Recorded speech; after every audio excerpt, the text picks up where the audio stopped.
The film was so nice, you just gotta see it twice. But of course, you can watch it all over again on GCash's online platforms. Once again, Attorney Sheila Gomez. Attorney, maraming salamat sa pag-share ng iyong kwento. Napakarami mong fans. And I'm sure, sabi ko nga rin kanina na nakakaantig at talaga nakaka-touch and nakaka-inspire ang iyong storya. Gusto ko muna tanungin, Attorney Sheila, ano muna ang nag-inspire sa'yo? Bakit mo gustong i-pursue ang law? Na-inspire po ako kasi nung 2017, nag-change po ako ng job. Tapos napunta po ako sa legal na work. Tapos sobrang dami kong ka-work na lawyers na, tapos yung iba is nasa law school, gano'n. So parang inspiring na kinakaya nila. So parang sabi ko, gusto ko ding subukan.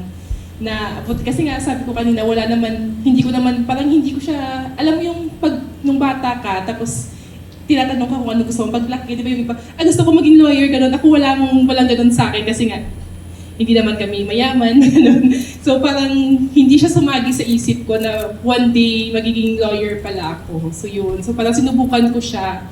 Tapos nagustuhan ko naman, tinuloy-tuloy ko na hanggang ngayon. At masihimayin natin yan in just a short while. Pero ang ganda talaga ng power of storytelling kasi bits and pieces, we will see kumbaga parts, big parts of Attorney Sheila's personality and life, even beyond the courtroom and even beyond of her being a lawyer. Because before anything else, Attorney, since we are gathered here with our friends from the media and some content creators, alam niyo ba, meron akong konting trivia tungkol kay Attorney Sheila. Sheila, did you know that Attorney Sheila is actually, of course, a brilliant attorney at law, but she is also a passionate food vlogger. Food vlogger. Anong channel mo? Para ma-follow ka ng mga kaibigan natin? It's a local page. Sa Iloilo po ako. So, sabi ko nga sa GCash and Fuse kanina, on this event, usually kasama po ako sa media and KOLs. Pero ngayon, dito ako. First time kong maging talaga dito sa stage. Ikaw ang VIP. Pero pag may events, invited din po ako. Gaya ng mga guest po natin ngayon. So ibang hat naman for today. Kasi kaya ko nga sabi bits and pieces, yung kainan nyo kanina with your friend, baka yun na rin ang na-vlog mo. Parang ano ba yung batchoy o ano ba yun? Basta lugaw parang masarap na pagkain. Parang isang bowl siya, Correct. Lalo na kayo na maulan, syempre masarap ang sabaw. So bago po tayo, kumbaga medyo pipihit lang tayo ng konti, kakambi lang tayo ng konti, let's bring that energy back up a bit and get to know the woman behind the law degree with a fun game we'd like to call Order in the Food Court. Order in the Food Court. Totally surprise po ito Walang idea, di ba? Attorney Sheila. Okay. Fast talk lang po ito na segment. Kapag meron lang akong tatanungin, the first answer that comes to mind. Game ka na ba? Yes, po. Game na. Okay, sige. Ito po, ang aking unang tanong. Ang aking unang, kumbaga, pampainit na masarap na sabaw. Okay. Number 1, batchoy o pansit molo? Pansit molo. Pansit molo. The host will say, saan mas maraming objection? Sa actual courtroom o kung anong restaurant nakakainin with family and friends? Sa restaurant kung saan ka. Aba talaga, kasi syempre pag maraming mabarkada, di ba? Siguro gusto mong sabihin minsan. Hindi makapag-decide. Hindi makapag-decide. Objection! Sasabihin sa'yo, Attorney Sheila. Okay, ano ang mas nakaka-stress i-edit? Isang 60-page legal pleading o isang 60-second food contents? 60-second food content. Nako. Relate po ang ating mga creator friends daming dito. kulang na clips. Oo nga. At lalo na kung meron deadline. Yes. Okay. Ano ang mas masarap pakinggan sa dulo ng araw? The court rules in your favor or your post just went viral? Virality. Baka totoo lang. Deliverables. Ibig sabihin na pag nag-viral, M na yung nakalagay. Hindi lang K, millions na ang iyong views sa iyong post. At eto naman, Attorney Sheila, what is the next dream milestone for you? Next siguro na plans ko in the making is to merge the two worlds. So I'm planning to create a legal blog. So parang it would be accessible din sa aking pages. Totoo yan. Totoo po yan. As an advocate of true storytelling, as an advocate of against fake news, importante po ngayon na talagang educational po yung ating content, whether mapasulat man or mapa-vertical content, para talagang totoo po yung information na binabahagi natin sa ating mga mamamayan. Alright, so the food court is officially adjourned. Palakpakan naman po natin si Atty. Sheila. Masarap yung pansit polo ba? Pansit polo. Iloilo is really famous for lapas batchoy. Lapas batchoy. Kasi kaya lang, taga-molo kasi ako. Kaya Pansit polo. pansit polo is the best. Okay, so kayo po, no, of course, full of smiles. Sana napatawa namin kayo ng konti at sana natakam namin kayo ng konti for this afternoon. Of course, it is easy to forget the sheer grit it took to get here because as I was watching the film, ang nasi-celebrate lang po natin yung success, yung victories. Pero marami po dyan yung mga hindi napapanood ng mga struggles, yung mga late nights, which was actually told earlier in the film. Maraming mga iyakan moments, maraming mga moments na gusto mo na lang mag-give up, mga pagod, mga exhausted moments. But grit and perseverance is what took you here. And of course, malaking bagay dyan yung lahat tayo pinagdadaanan din natin ang financial anxiety. Attorney Sheila, to help us unpack this beautiful story and to look into how we can empower more dreamers like her, please welcome back to the stage the Chief Strategy Officer of Fuse Financing, Miss Baby Aquino. Wow, Miss Baby, thank you so much for the gift for Attorney Sheila. Yeah. Thank you so much for your graciousness. Okay. Attorney Sheila, such a pleasure and honor to be sitting beside you. Naiyak ba kayo? Yes! Oo. Good afternoon, everyone. Okay, so Attorney Sheila, welcome back. Attorney Sheila and Miss Baby, of course, thank you for joining us in this conversation. So natanong ko na po kanina yung what inspired Attorney Sheila to take up law. 2018 more or less nagsimula si Attorney Sheila sa law school. And we always get this question, pag tatawid ka ng post-pandemic, of course the struggles were there. Gaano siya ka-challenging during that time when you were in law school? One of the struggles talaga is yung pandemic since it was unprecedented and lahat naman tayo parang first time natin to undergo such situation.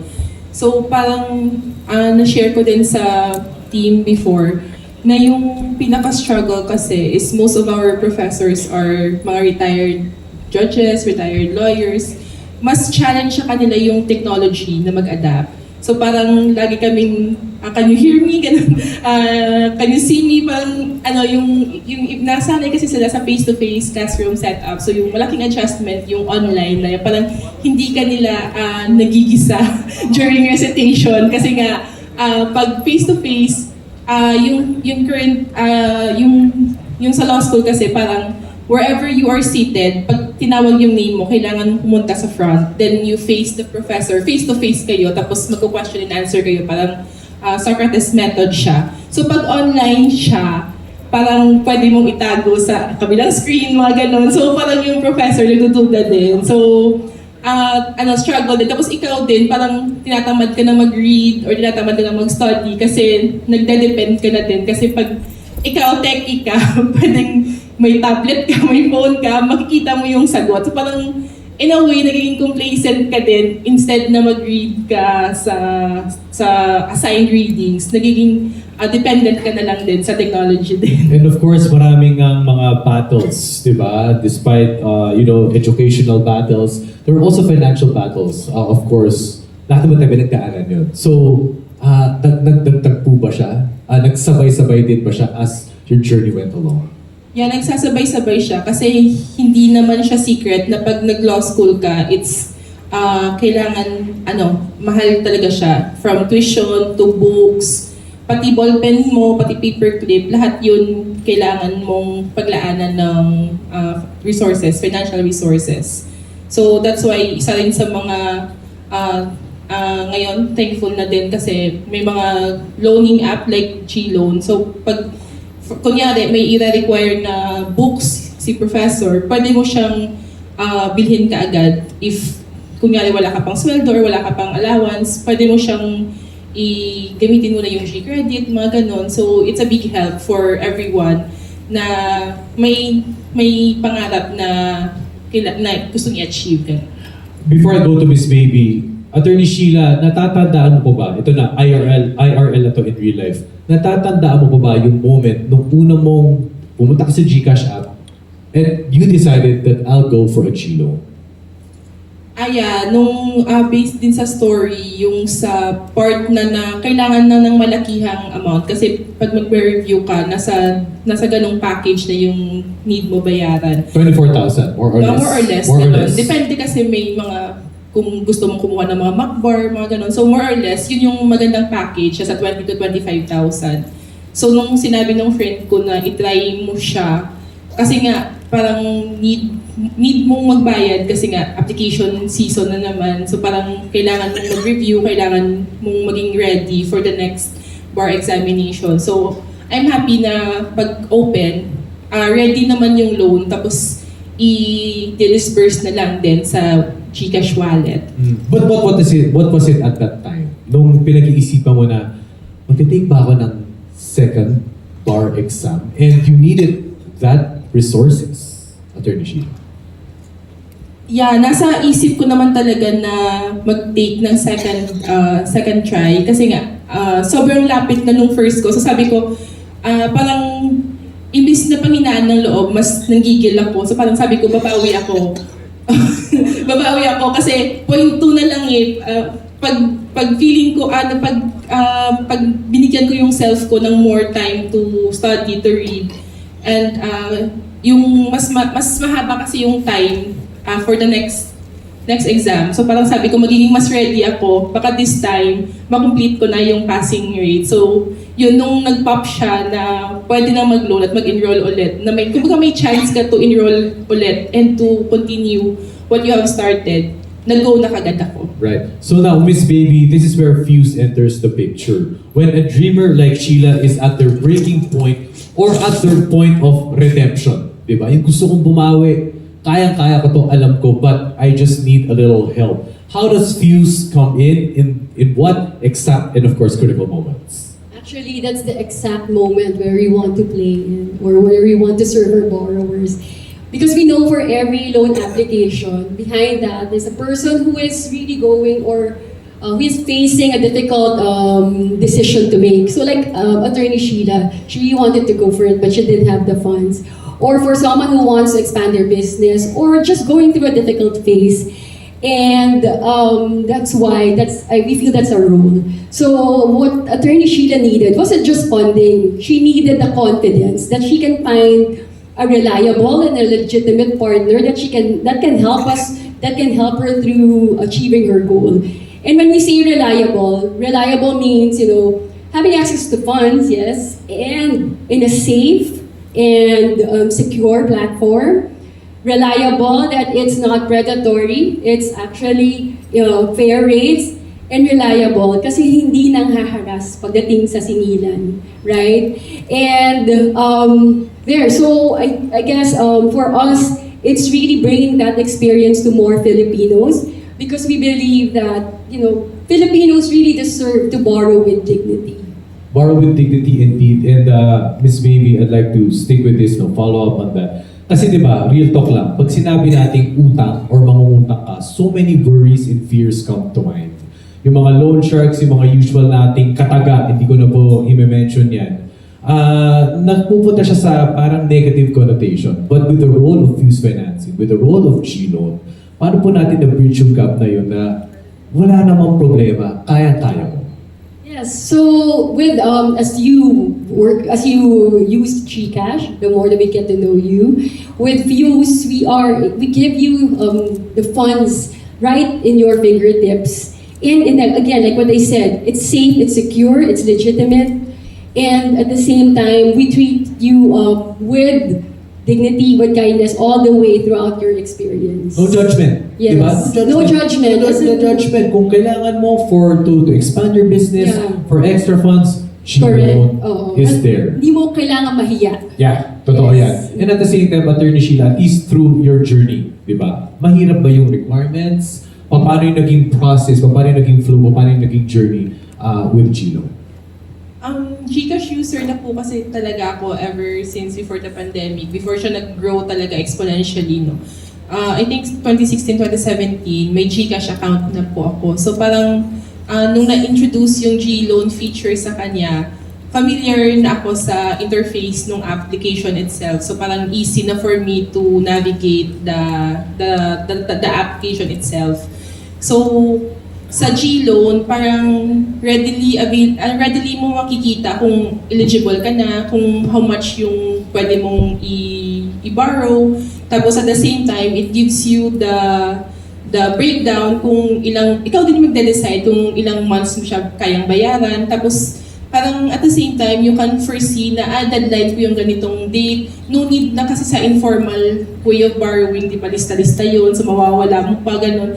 With the G-Loan na naka-embody siya sa application ng GCash, it makes it seamless and easy even for first-time borrower like me before. So safe to say, ROI ka na doon? ROI na. ROI na. So ngayon, Miss Baby, how does this scale across the country? Marami pa po ba mga katulad ni Attorney Sheila out there that Fuse is reaching? Yes, absolutely. You know, Attorney Sheila's experience is a shining example, but you know, she's not alone. There are millions of Filipinos who are experiencing the same thing. They want a second chance. They want to pursue their dreams.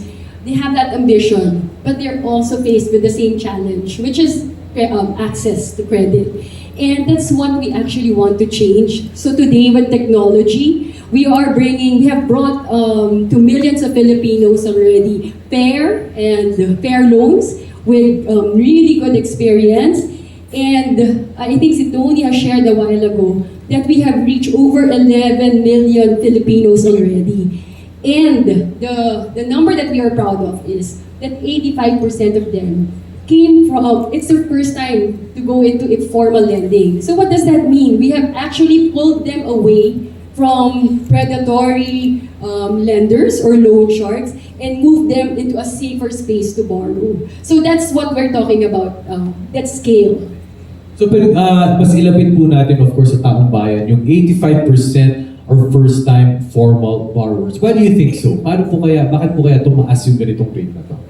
Well, kasi unang-una, let's look at the challenges of the Filipinos, di ba? So that's why they resort to informal lenders. It's because they don't have the documents, they don't have actually sometimes the time to really, isarado nila yung tindahan para mangutang.